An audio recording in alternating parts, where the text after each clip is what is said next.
우리가 신앙생활이라는 것은 하나님을 점점 알아가는 것이 신앙의 성장입니다. 그래서 이전보다 하나님이 더 가까워지고 하나님이 살아계신 것을 느끼고 이런 마음을 가지고 살아가는 것이 신앙생활입니다.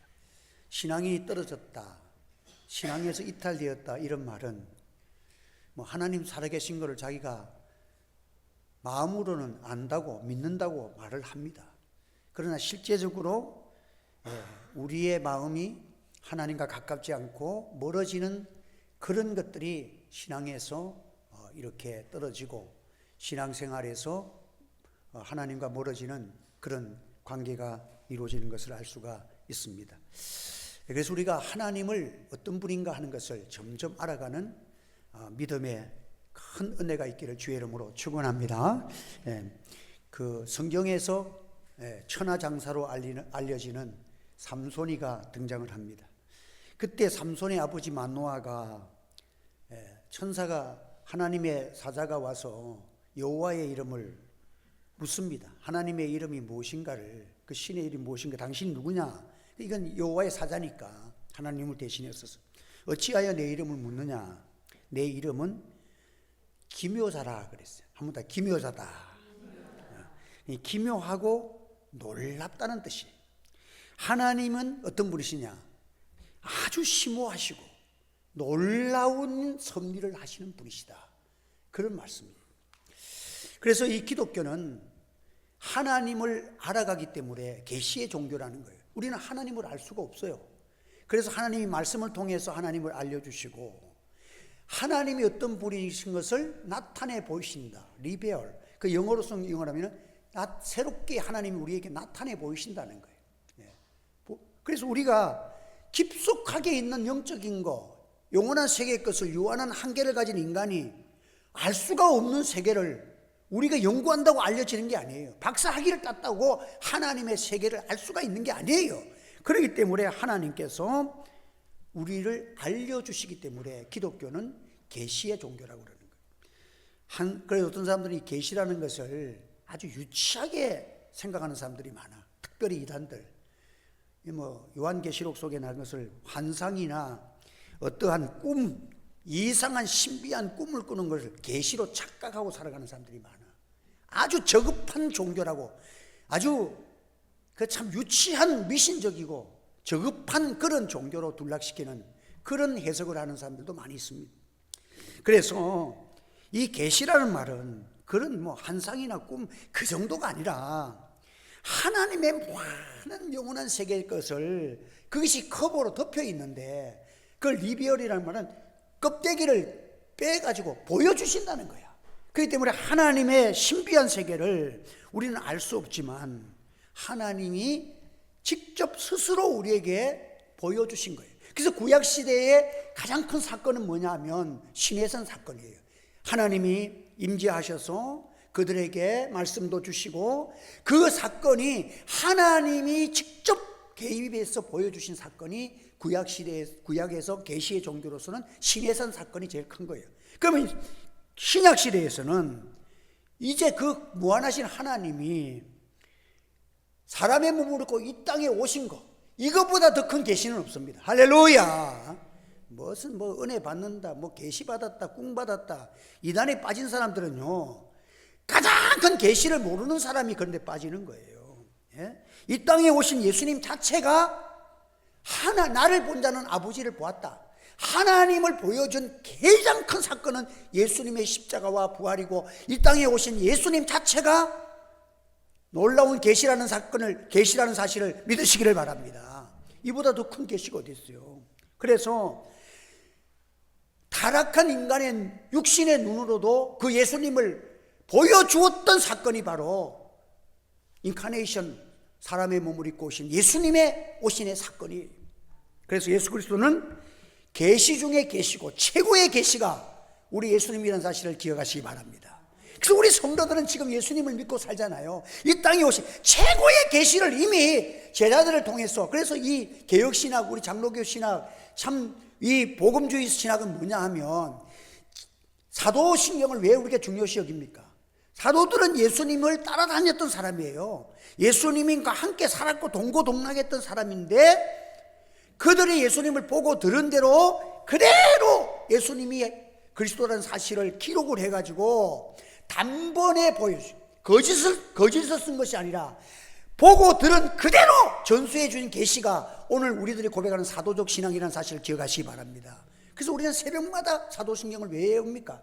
우리는 이 예수님을 본 그대로 거짓 없는 계시의 주체가 되시는 예수님을 본 그대로 전해준 사도적 신앙을 가지고 주님 오시는 날까지 가감없이 그대로 전수하고 받아가서 우리가 변질되지 아니하고 믿는 우리 교회와 성도들 되시기를 예수님의 이름으로 축원합니다. 그래서 우리가 이 신앙을 똑바로 가지는 것이 중요합니다.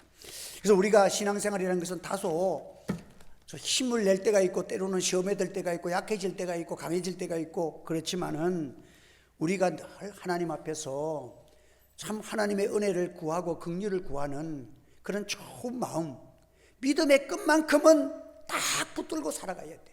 우리가 믿음을 내가 성장시키는 게 아니에요. 하나님이 긍휼을 베풀어 주시고 은혜를 주셔야 내 믿음이 성장하기 때문에 우리는 힘들고 시험에 들 때에도 잠깐 근심하지 않을 수 없으나 크게 기뻐하는 자리로 나가는 그런 믿음을 가지고 나가야 합니다. 그래서 오늘도 이 다윗의 사건을 보면 다윗의 전반전이 끝나고 이제 사무엘 하서를 통해서는 사울의 시대가 이제 끝이 나잖아요. 그래서 그 다음에 이제 다윗의 시대가 출발하는 출발점을 오늘 본문부터 시작이 되어서 나가는 거예요.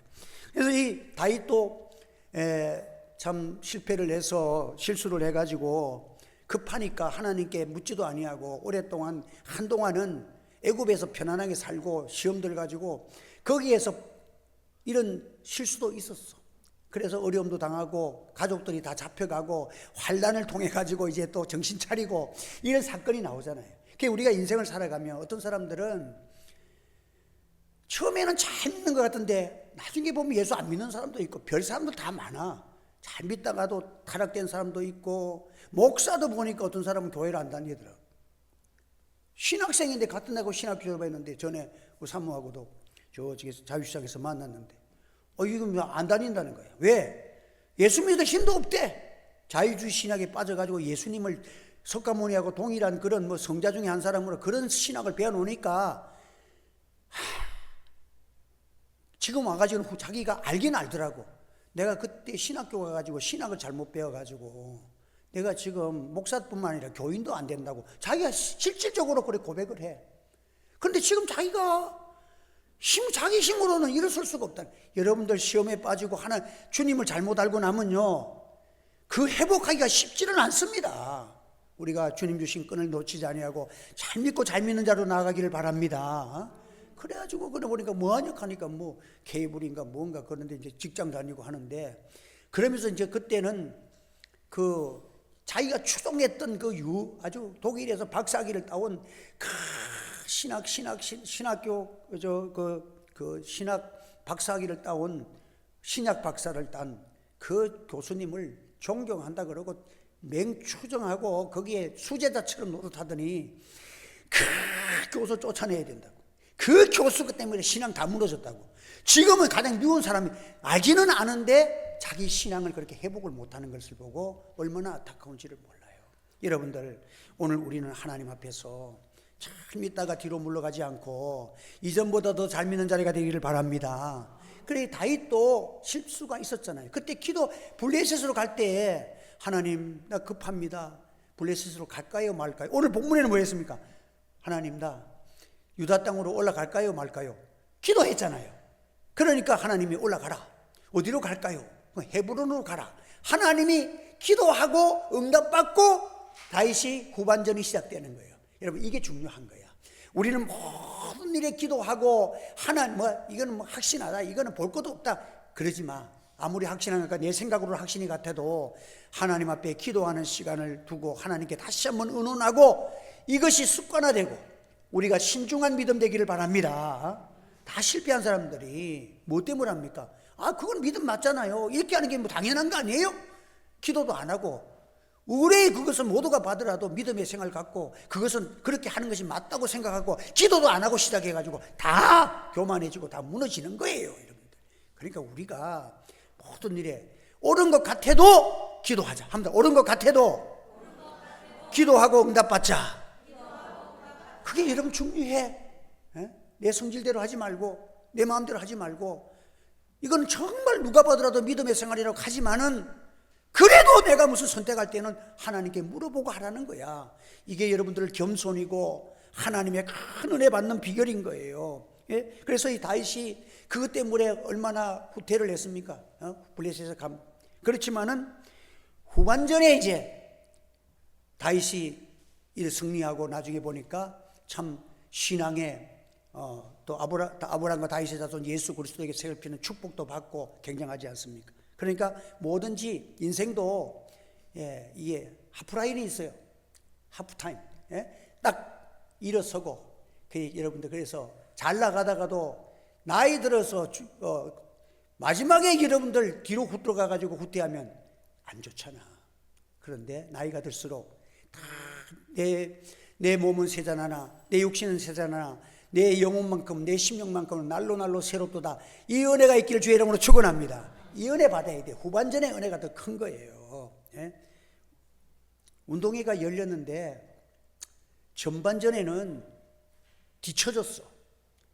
그런데 달리기를 하는데 막 달려가지고 마지막 아슬아슬하게 추월해가지고 탁 이끌어서 승리를 했어. 그 주인공이 오늘 삼양초등학교에서 우종민 반대표로 나가가지고 마지막 주자로서 달렸는데 뒤졌는데, 이만큼 뒤졌는데 마지막에 아슬아슬하게 딱 치고 이겨버렸어. 그 영상 동영상을 내가 갖고 있거든요. 보고 싶은 분은 그래도 아이스크림 하나 사주고 보세요. 그게 후반전에 강해져야 돼. 오늘 우리는 참 우리가 나이와는 상관없어. 여러분, 나이는 어떤 사람들은 60이 돼도 70이 돼도 인생을 멋지게 반전시키는 사람도 있어요. 그래서 그 성공한 사람들은 나이는 숫자에 불과하다. 어떤 사람은요 50이 돼도 늙어 빠진 사람도 있어. 생각도 늙고 말이지, 하고 싶은 욕망도 다 없고 안주하고. 여러분, 세상에도 잠깐 있다가 떠나가는 세상에서도 그런 믿음을 가지고도 살아가는데, 영원한 세계를 보고 하는 믿음의 세계를 가진 하나님의 백성들이 조금 어렵고 힘들고 해도 여러분의 마지막은 최고의 해가 되기를 예수 이름으로 축원합니다. 내 생애가 주님 앞에 설 때, 그때 내 영적 생활이나 신앙생활이나 이게 제일 강건해서 야곱처럼 마지막에 하나님 앞에 갈 때에 그냥 정신만큼은 믿음만큼은 지팡이 머리를 딱 잡고 막 이스라엘 백성들 자기 자손들에게 축복기도 쫙 해주고 끝나잖아.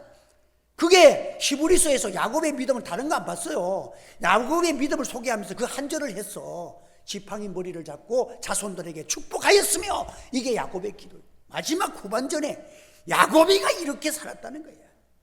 여러분들이 마지막에 자손들을, 내 생애가 끝날 때 자녀들에게 뭘 남길 것입니까? 기도하는 모습, 믿음을 전수하고 내 기도가 반드시 너희들에게 임할 것이고 하나님의 역사가 일어날 줄 믿습니다. 이 기도에 멋진 신앙을 전수해야 하는 것입니다. 그래서 여러분들 성경에 보면 아브라함도 그렇고 다 요셉도 그렇고 뭐 베드로도 그렇고 실패도 좀 하고 했지만은 후반전에 결국은 최고의 승리자가 되지 않습니까?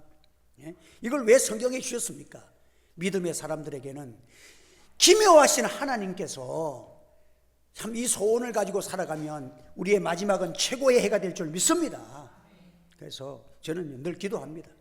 자녀들에게 그냥 뭐 병원에 누워가지고 그냥 이렇게 있다 가지만, 하나님 제발 좀 살아있을 동안에 막 복음 전하고 내일 할 일 하다가 주님 부를 때 딱 가게 했으면, 나는 하나님 막 유산도 줄 것도 없고 막 유산도 주님께 다 바치고 갈 것이니까 하나님 그냥 나를 막 그냥 그렇게만 살다가 가게 했으면 나는 소원이 없겠다. 이 소원 하나밖에 없어. 오늘 우리는 오직 하나님, 그의 나라와 그의 의를 위해서 내 멋진 인생을 살아가고 그렇게 살려는 그런 생각을 가지고 산다는 것이 얼마나 아름다운가 하는 것을 생각해 봅니다. 이 다윗이 사울과 요나단의 죽음에 대해서 활노래를 불렀잖아요, 지나간 시간에. 그리고는 이제 유다 땅을 하나님께 묻고 기도하고 응답받아서 헤브론으로 올라갑니다. 그때 기도한 것이 얼마나 중요하자면, 사울이 비록 죽었지만은, 요나단과 왕자도 죽었지만은, 여러분들 정권이 한번 이렇게 바뀌면은 반드시 그 추종 세력이라는 게 있어요. 윤석열 대통령 저래 돼도 또 그 사람 죽으라고 추종 세력이 지금 남아 있다니까요. 그 있고 박근혜 추종 세력도 아직까지 있잖아요. 이 정권이라는 것은 몰락을 해도 추종 세력들이 강하게 일어납니다. 그 다윗이 하나님 앞에서 잘못돼 가지고 그 아들 압살롬에게 쫓겨갈 때에, 그때에 사울을 추종했던 시므이라는 인간이 나옵니다. 세월이 한참 지났는데도 시므온이 다윗을 조롱하고 저주하면서 이 사울의 피가 너희에게로 돌아가라고 얼마나 저주를 퍼붓는지, 그때까지도 사울을 추종하는 세력들이 있었어요. 만약에 다윗이 묻지도 않고 예루살렘으로 막 그냥 유다의 그냥 도시로 한복판으로 요즘 같은 중앙으로 올라갔으면 추종 세력들이 반란을 일으키고 어찌 될지 몰라. 근데 하나님 앞에 기도하는데 하나님께서 저 한 구석에 헤브론으로 가라 그랬어. 거기 가서 유다 왕으로 작게 시작을 하게 만듭니다. 이게 하나님이 주시는 지혜요, 다윗이 살아나는 비결이에요. 할렐루야. 그래서 마찰이 없도록 하나님이 알아서 기도하니까 왕으로 삼때 크게 시작하지 아니하고 헤브론으로부터 다윗을 시작하게 만드셨다는 거예요. 그래서 여러분들, 이 하나님의 뜻이 대체적으로 보면 내게 축소되는 것 같아도, 하나님 앞에 기도하고 시작하면 시작은 미약해도 그의 마지막은 창대할 줄 믿으시기를 바랍니다. 그러니까 기도하는 것과 안 하는 것이 출발도 다를 수가 있어. 엄청 다르단 말이에요. 그러니까 여러분들, 아무리 옳은 것 같아도 이제는 하나님이 나를 위해서 내가 올라가서 내가 목숨 바쳐 이제 블레셋에서 안 있고 내가 올라가서 목숨 바쳐 하나님에 살겠습니다, 그렇게 가지 않았어요. 여러분들, 기도하고 두려운 마음으로 하나님 어떻게 하겠습니까? 그럼 어디로 가겠습니까? 그렇게 두 번을 물었는데 얼마나 다윗이 그렇게 세밀하고 겸손하게 물은지 몰라요. 그래서 저는 이걸 보면서 참 우리가 경고망동을 많이 하는구나. 어떨 때는 보면 아이고 그거는 뭐 볼 것도 없어요, 하나님 기뻐하시지요, 그래 해버리세요. 그러지 말고 그래도 기도하자. 한 번 더, 그래도 기도하자. 이 신앙을 다시 한번 가지면 여러분들에게 좋은 신앙의 역사가 일어날 줄 믿습니다. 당연한 것 같지만 하나님께 기도해보면 하나님이 야 그렇게 하지 말고 그렇게 다 유다 땅으로 올라가되 예루살렘에 가지 말고 헤브론으로 가. 그런 지시가 따로 있단 말이에요. 그렇게 가면 이제 안전한 거예요. 그래서 전반기는 쫓기고 원수의 땅 블레셋에 도망가고 망명생활하고 막 이런 있었지만은 후반기에는 출발하면서 하나님께 묻고 응답받고 시작을 했다는 거예요. 그래서 여러분들, 오늘 우리는 삶의 모든 일에 좋을 때나 나쁠 때나 하나님께 물어야 합니다. 그래서 다윗은 참 이렇게 하나님 앞에 참 출발하면서 하나님께 물었을 때에 하나님께서 그에게 대답하시고 기뻐하셨어요. 이것은 뭐냐? 모든 것이 내가 아무리 잘한다고 해도 하나님이 안 해주시면 결과적으로 안 되거든요. 이게 하나님의 섭리예요. 여러분들, 정권도 마찬가지예요. 예? 대통령 다 됐다는 사람도 오늘 생명권 데리고 가면 끝이지 뭐 있어. 예? 아무것도 아니야. 인간은 코에 인간의 생명이 호흡에 있는 거예요. 코에 있는 거예요. 하나님이 들락날락하는 바람만 딱 막아버리면 끝나는 게 인생인데 뭘 그래? 여러분들, 그 사람이 마치 신처럼 그래 우리가 대접하. 오히려 우리가 너무 이렇게 사람들을 그렇게 두려워하고 또 그렇게 생각하는 것은요, 그 자체가 내가 하나님과 멀어져서 그런 거예요. 하나님을 믿는 사람은 내가 암만 해봐라, 하나님의 손에 있다, 이런 믿음이 참. 그래도 우리 앞서간 믿음의 선조들은요, 학벌은 작아도 믿음 하나만큼은 진국이야. 여러분들, 대단했습니다. 여러분들, 하나님이 함께 하시면 그 아무것도 아니다, 이런 믿음이 있는 거예요. 그래서 오늘 우리는 하나님께 묻고 해야 됩니다. 참 여호수아도 기브온 사람을 그냥 기도도 안 하고 덜렁 받아준 것 때문에 여러분들 두고 했잖아요. 기도 안 하고 그까지 아이성 가자 해가지고 대성통곡하고 얼마나 망신당하고 역사에 수치를 남긴 전투가 제 가장 쉬운 전투인 아이성에서 대패를 한 겁니다.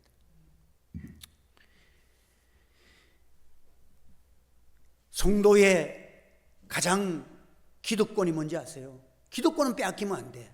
무슨 일을 하든지 기도하는 기득권은 우리에게 가져 있어요. 할렐루야. 그래서 기득권을 빼앗기지 말고 무슨 일인지 기도하고 시작하자. 기도하면서 사는 사람은 하나님의 긍휼하심을 받는 거예요. 그래서 그러므로 우리는 긍휼하심을 받고 때를 따라 돕는 은혜를 얻기 위하여 은혜의 보좌 앞에 담대히 나갈지니라. 항상 은혜의 보좌 앞에서 우리가 묻고 살아가야 하는 것입니다. 그래서 우리가 지금 묻는다는 것은 이제 우리 구약 시대와 달리 우리 신약 시대는 1.1에도 가감이 없는 모든 하나님의 뜻을 신구약 성경 말씀에 다 담아놨다는 사실을 믿으시기 바랍니다. 그게 말씀을 잘 들으셔야 돼요. 그래서 말씀을 듣고 그 다음에 이 말씀을 붙들고 기도하다 보면 하나님이 그 말씀을 나에게 적용시켜 주시는 응답이 있어요. 그래서 하나님 앞에서 우리가 그런 마음으로 살아가야 하는 것입니다. 헤브론으로 올라가니까 헤브론은 어떤 곳이냐면 이미 아브라함이 거기에 거주지였고 가족의 아브라함의 믿음의 조상 가족의 묘가 있는 곳이고 또 나중에 보면 유다 지파의 그 신앙의 중심지고 거기에 하나님의 말씀이 있는 곳이야. 이곳에서 왕이 나와서 나라를 다스릴 예언이 있는 곳이 헤브론이야. 할렐루야. 사람이 보기에는 미약하게 보여도 거기는 하나님의 구약시대 미리 예언된 거기서 왕이 나올 것이라는 예언이 있는 곳이야. 그러니까 여러분들 기도하고 선정된 곳은요, 알고 보니까 그 깊이가 여기서 볼 땐 요만한데 빙산처럼 그 안에는 어마어마한 하나님의 영원하신 계시와 그 안에 하나님의 주권적인 섭리가 들어있는 거예요. 여러분들 이 세계가 우리가 말씀을 붙들고 기도하는 세계가 이렇게 엄청나게 위대한 생활이라는 것을 우리가 하나님께서 우리에게 보여주시고 있잖아요. 그리고 오늘 이 다윗은요 참 믿음의 사람들의 성품을 보여주는데 다윗이 이제 헤브론으로 올라갈 때 다윗이 자기 가족만 데려간 것이 아니라 함께 고난당했던 그 600명의 사람들을 그 가족들을 다 데리고 헤브론으로 올라갑니다. 근데 이 600명의 그 가장들만 600명이잖아요. 600명의 사람들은 어떤 사람이냐면 환난당한 자들, 갈 데 없는 자들, 세상에서 낙오되고 그래가지고는 한이 맺힌 사람들이 주로 가득 찬 사람이 전부 그 600명이 그런 사람들이야. 그래서 정착하지 못하고 그 다윗에게 몰려와가지고 어떤 살 길을 찾았던 사람이야. 그러니까 이 사람들은요 어떻게 보면 굉장하게 신경이 날카로운 사람들이에요. 그러니까 다윗이 시글락에서 가족들을 이렇게 아말렉에게 빼앗기는 그런 일들이 있을 때에 이 사람들이 다윗을 돌로 때려 죽이려고 그랬잖아. 그만큼 이 사람들이 사나운 사람들이에요. 그러면 다윗이 이제 헤브론으로 올라갈 때인데 다윗은 그래도 자기와 함께 했던 이 사람들을 한 사람도 버려두지 않습니다. 다 데리고 올라가는 거예요. 여러분 이게 믿음의 사람이에요. 비록 그들이 다윗에게는 방해할 때도 있고 또 그렇지만은 다윗이 어려울 때 또 자기를 따라왔잖아. 여러분들 우리가 참 동고동락이라는 아까도 찬송이 서로 주 안에서 동고동락하는 것이 얼마나 아름다운가. 여러분들 오늘까지 우리 교회를 사랑하고 같이 해온 참 천국 가는 날까지 우리가 다 같이 하고 기도하고 때로는 우리가 실수 있고 어려움도 있지만은 주 안에서 우리가 다 함께 믿음으로 천국 가는 날까지는 함께하는 은혜가 있길 주의 이름으로 축원합니다. 그 중간에 낙오되지 말고 그냥 함께하면서 이렇게 살아가는 것이 얼마나 복이냐는 거야. 그래서 여기 보니까 환난당한 자들, 빚진 자들, 마음이 원통한 자들, 오갈 데 없는 자들, 외로운 자들, 세상적으로 참 유약한 자들이 모여있는 600명을 왕이 되는 그런 자리에서 그들을 다 데리고 공신처럼 데리고 올라가는 거예요. 이게 다윗의 성품이에요. 여러분 저도 이제 하나님께서 은혜 주셔서 여기에 좋은 사람들이 많이 몰려오고 그냥 판사도 오고 대단한 사람 사업가도 오고 몰려올 때에 목사의 기준이 그래도 나와 함께한 우리 성도들과 열악해도 함께하는 다 때리고 주님 앞에서 우리가 서는 이런 믿음의 공동체가 되기를 우리가 하나님 앞에 기도하기를 소원합니다.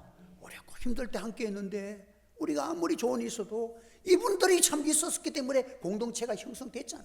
이걸 다윗은 알고 그들을 존중히 여기고 다 데리고 올라갔다.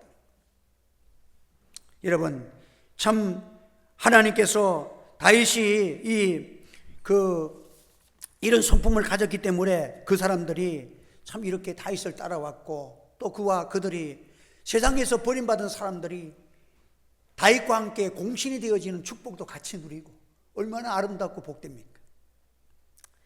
하나님께서 오늘 우리는 귀한 마음을 가져야 됩니다. 그리고 이 다윗의 아름다운 마음은 뭐냐면, 다윗이 이제 왕이 됐을 때 어떤 사람하고 얘기를 해줍니다. 그때 길르앗 야베스 사람들이 사울이 블레셋에게 잡혀가지고 그 시체를 그들은 악랄합니다. 블레셋은 성벽에다 걸어놓고 야 적장의 왕을 다 죽였다 하고 성벽에다가 다윗을 이 시체를 걸어놨는데, 야베스 사람들이 참으로 슬퍼하면서 서희들이 해가지고 낮에 가면 걸릴 것 같고 밤에 요단강을 건너가가지고 사울의 시체를 거두어서 일주일 동안 장례를 치르면서 금식하면서 장례를 치른 사건이 있었어요. 그 소문을 듣고 다윗이 전령을 보내가지고 칭찬하면서 너희들이 정말 선한 일을 했다. 나도 너희들이 하는 일에 너무 내가 나도 선한 일을 할 것이고 이 선한 일에 내가 보상하리라 하면서 그들을 이렇게 세워줬던 거예요. 여러분, 이것이 다윗의 아름다운 은혜. 여호와께서 은혜와 진리로 너희에게 베푸시기를 원하고 나도 선한 일을 너희에게 갚으리라. 여러분들, 오늘 우리는 하나님도 이런 마음이에요. 우리가 이 세상에서 때로는 환난을 당하고 어려움도 있지만 우리가 잠시 당하는 환난에 경한 것이 그 나라에 나타날 영광과는 좋게 비교할 수 없다는 것을 믿으시기를 바랍니다. 한번 더 합시다. 우리 이 세상에서 당하는 어려움은 천국에서 누릴 영광에 비교도 할 수 없습니다.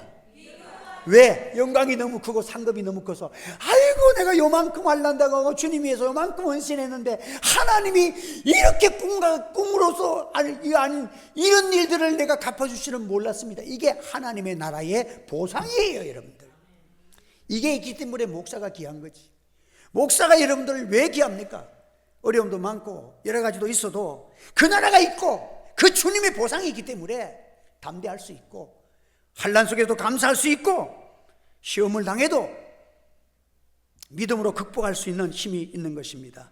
선지자를 영접하는 자에게는 선지자의 상을 받을 것이요 의인의 이름으로 의인을 영접하면 의인의 상을 받을 것이요 제자의 이름으로 이 작은 자 하나에게 냉수한 것을 주는 자는 진실로 너에게 이르노니 그 사람이 결단코 상을 잃지 아니하리라.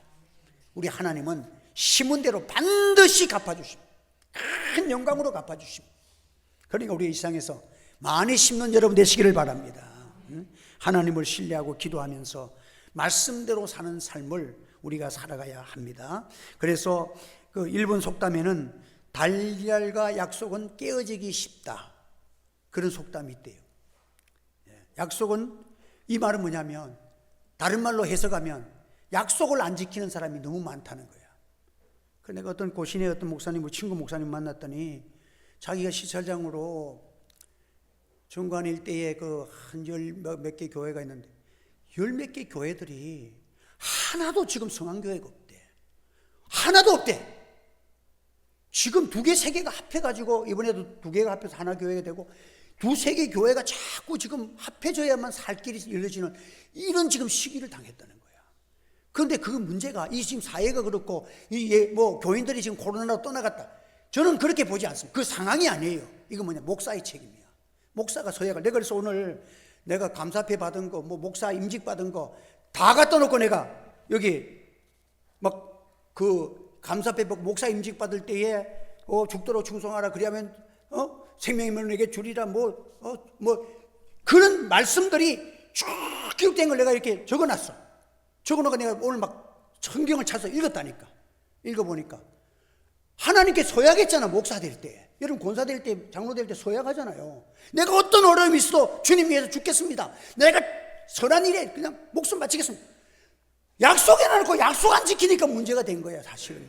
그러니까 목사님들이 어려우니까 막 사회로 나가고 직장 가고 막 굶어 죽을 까고 하면 여러분 절코 하나님이 굶어 죽이지 않을 줄 저는 믿습니다. 그런데 약속을 안 지키는 거예요. 하나님 앞에 약속해놔놓고. 한번 약속을 지킵시다. 그래서 사도 바울 말하기를 사도행전 20장 24절에 보면 내가 달려갈 길과 주 예수에게 받은 사명 곧 하나님의 은혜의 복음을 증가하는 일을 마치려 하면은 나의 생명을 조금도 귀한 것으로 여기지 아니하노라. 이것을 우리 목사 안수 때 우리가 받은 거야, 여러분들. 이 복음 전할 때는 내 생명까지 내놓겠다고 그렇게 서약하고 폐에다가 이걸 담아준 거야. 이게 약속인데 이 하나님의 약속이 내게 없잖아. 그러니까 힘이 없는 거예요. 사랑하는 성도 여러분, 우리에게 주신 약속은요, 그 안에는 하나님의 영육간의 축복이 있고 그 고난받으면 땅에서도 100배의 복을 주실 줄 믿으시기를 바랍니다. 하나님의 약속에 무한하신 약속이 우리에게 있기 때문에 우리는 실망할 수 없습니다. 우리는 지금도 할 수 있습니다. 한번 따라서 내게 능력 주신 자 안에서 내가 모든 것을 할 수 있느니라. 문제는 마음 다하고 생명 다 바쳐서 주의 약속 지키기를 원합니다. 하나님께 기도하면 주의 성령이 나를 주장하실 것이고 내게 반드시 응답하시고 역사하여 주실 줄 믿습니다. 왜 신앙이 엉터리가 됩니까? 하나님의 약속이 시시하게 보이는 거예요. 약속대로 이루어진다는 것이 내가 믿어지질 않는 거예요. 이게 시없는 거예요. 하나님 앞에서 약속을 굳게 잡고 우리는 뭐 세상은 오래 살아봐야 얼마나 삽니까? 또 우리가 잠깐 사는 세상인데 하나님 앞에서 사는 동안에 약속 있는 삶을 살아가면 20살에 죽어도 뭐 아벨은 여러분들 최고의 인생을 살았지 않습니까? 우리는 두려워할 것 아무것도 없습니다. 약속대로 살다가 약속의 주님 만나는 그날이 있기 때문에 성령으로 살아가기를 주의 이름으로 축복합니다. 우리 찬송 드리겠습니다. 219장 찬송 드리겠습니다.